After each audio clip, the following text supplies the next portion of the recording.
Mayong buntag mga igsoon o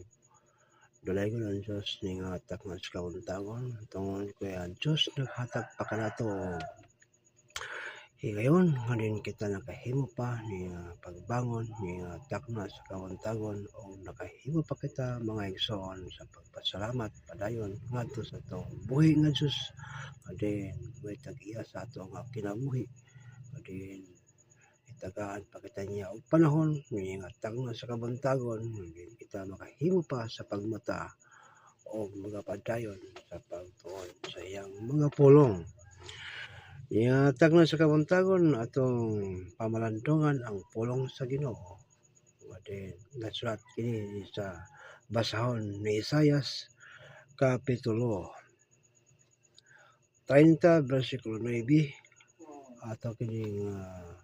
pamalandungan mga igsoon og unsa kini but ipasabot ni nga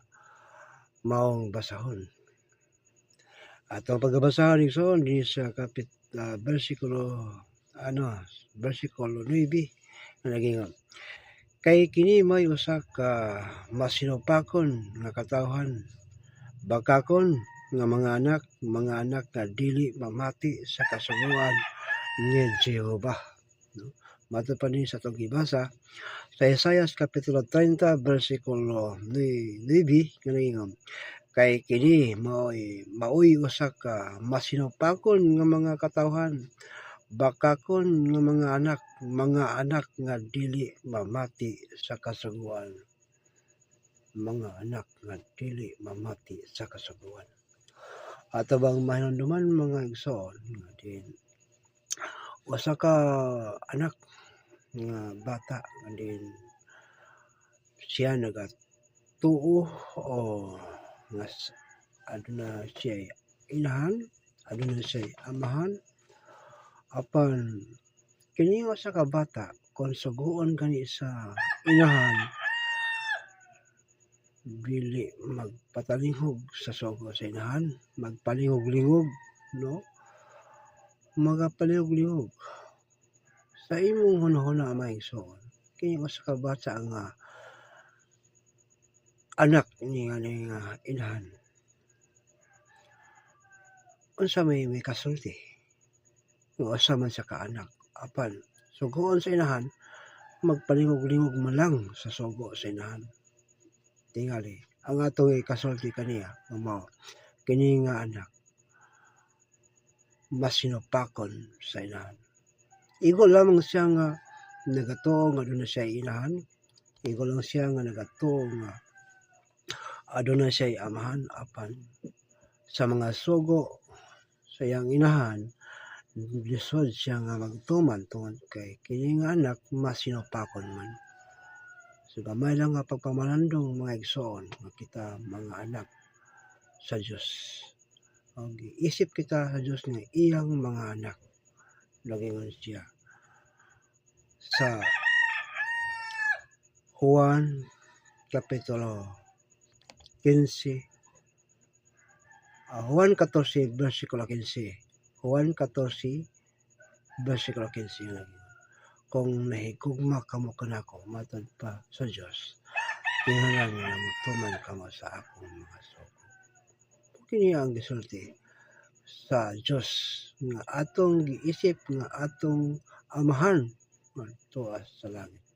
no nabitoy pangadyon diya sa Mateo nga gingon diya ihatag sa ni Ginoong Hesus sa wala pa siya mukayab paingon sa langit mo kini nga pagtudlo nga iyang bilin sa iyang mga katawan kung magampo ka mo ingon ani nga pagampo amahana mo nga naa ka sa mga langit pagabalaanon ang imong ngalan matuman iyong pagbuot dinhi sa yuta maingon dito sa langit muni iyang bilin nga pagampo sa wala pa siya mokayab paingon sa langit nagingon matuman ang imong pagbuot dinhi sa yuta maingon sa langit kanang pangadyon nga gibilin ni Ginoong Hesus dako kaayo nato na siya nga pagtulunan nagingon matuman ang iyang pagbuot dinhi sa yuta maingon sa langit. Kung dili kita motuman sa iyang pagbuot, mga igsoon, nagpasabot ka na nga kita sa mga sulti pa sa mga batanon, nagbuot-buot kay wala siya mosugot sa pagbuotan sa Dios nga tuwa sa langit. So, no? Nindot kayo nga mga pulong sa Ginoo nga nagapahinumdum kanato ni nga takna sa kabuntagon tungod kay ang Dios hapit na siya mobalik mga igsoon ato siyang pangitaon samtang siya naapa, no? Kung masira na gani ang kaluwasan igsoon pareha sa kang Noe nga nisira na ang arka o niabot na ang baha igsoon atong mapangandungan nga ang mga tao bibo ng hinilakay, bibo ng tuktok sa patahan sa maong arka kay magpaabri kang Noe tungod kay ang baha niabot na apan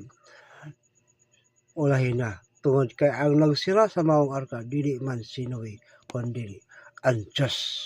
ang nagsira sa arka. Samtang abri pa ang kaluwasan igsoon pangitaon nato ang Diyos o moduol ta kaniya o motuman ta sa iyang mga kabubuton. Mayong buntag o ang Diyos dalaybon sa walay katong